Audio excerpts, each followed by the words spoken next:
Hello my dear student, आज हम लोग बात करने वाले हैं डिफरेंशिएशन इक्वेशन ऑफ एसएचएम की। डिफरेंशियल इक्वेशन ऑफ एसएचएम के बारे में हम लोग यहाँ पर आपके साथ में बात करेंगे।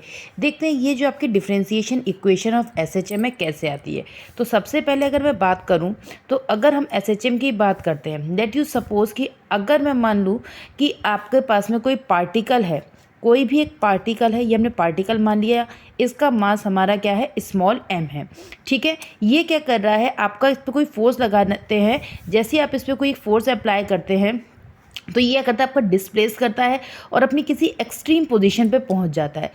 एक्सट्रीम पोजीशन पे पहुंच जाता है।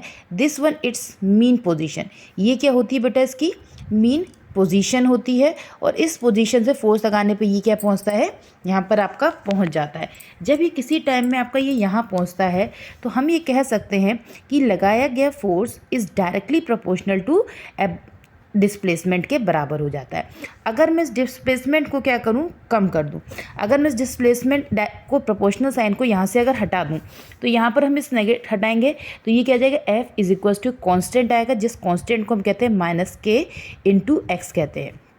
ठीक है, नेगेटिव साइन इसलिए लगाया क्योंकि जो फोर्स है उस अप्लाइड फोर्स की अपोजिट डायरेक्शन में क्या होगा, आपका डिस्प्लेसमेंट होता है। That is why we apply this equation. After that आप क्या देखेंगे, ये हो गई हमारी इक्वेशन नंबर 1। बट न्यूटन बाबा को तो सब जानते हैं, न्यूटन बाबा ने मचाया हल्ला। उन्होंने कहा कि F इज इक्वल टू क्या होता है, ma होता है। तो दैट इज़ इक्वेशन नंबर 2 आ गई।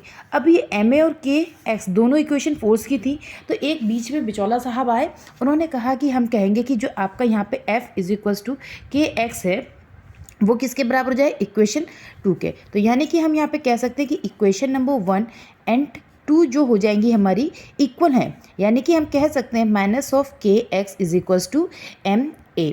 अब आप में से बहुत से बच्चे ये भी जानते होंगे कि ma को क्या लिख सकते हैं, अगर डिस्प्लेसमेंट हमारा क्या है, that is displacement is x in this direction, तो हम क्या लिख सकते हैं, x डिस्प्लेसमेंट है।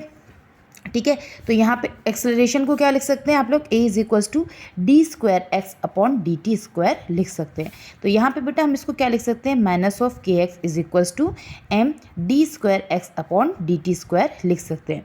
ठीक है, अब इस इक्वेशन को क्वाड्रेटिक इक्वेशन में हम कन्वर्ट कर लेंगे।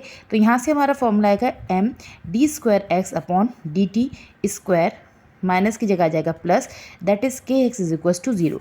एम से इक्वेशन को डिवाइड कर देंगे, that is d square x upon D T square plus k upon M into x is equals to 0। So my dear student, जब हम इस इक्वेशन को लिखते हैं, एक क्वाड्रेटिक इक्वेशन को इक्वल्स टू दिस करते हैं, तो इसको लिख सकते हैं D square x upon D T square is equals to minus K upon M into X. तो दिस वन इज कॉल्ड, ये जो आपकी के अपॉन एम वैल्यू है इसे कांस्टेंट टर्म मानते हैं, जिसे ओमेगा कहते हैं, एंगुलर वेलोसिटी कहते हैं जिसे। ठीक है, तो यहाँ से हम कह सकते हैं omega square, sorry not omega, consider that is omega square. जब आप इसको सॉल्व करेंगे यहाँ पर, तो यहाँ पे हम देख सकते हैं जो इसकी एंगुलर वेलोसिटी है वो क्या आ जाएगी, स्क्वायर इज इक्वल्स टू के अपॉन एम। इस ओमेगा को हटाएंगे तो ओमेगा इज इक्वल्स टू क्या हो जाएगा, के अपॉन एम, जिसे हम क्या कहते हैं, ये हमारी जो होती है, ये हमारी डिफरेंशिएशन इक्वेशन ऑफ एसएचएम है। इसी इक्वेशन को कहते हैं बेटा हम लोग डिफरेंशिएशन इक्वेशन ऑफ एसएचएम। ठीक है, यहाँ तक बात समझ आ गई। और इक्वेशन में ओमेगा आ गया आपका यहाँ से के अपॉन एम के टर्म में। ठीक है, तो ये आप याद रख सकते हैं, या इसी इक्वेशन को आप बेटा इसमें से किस फॉर्मेट में भी लिख सकते हैं, D square x upon D T square plus omega square X is equals to 0। तो इसी तरीके की इक्वेशंस बनाने के लिए हम क्या करेंगे, पूरा यूज़ कर सकते हैं। ये इंपॉर्टेंट आपका जो कॉन्सेप्ट है ये IIT JEE मेंस के लिए बहुत ज़्यादा इम्पॉर्टेंट रहता है। ठीक है, तो अगर इसी तरीके की आप और वीडियो चाहते हैं तो हमारे चैनल को लाइक शेयर सब्सक्राइब जरूर कीजिए और शेयर भी जरूर करें सभी बच्चों में। और इन्फॉर्मेशन के लिए फिर नेक्स्ट वीडियो मिलते हैं। Bye bye, take care, have a nice day, thank you.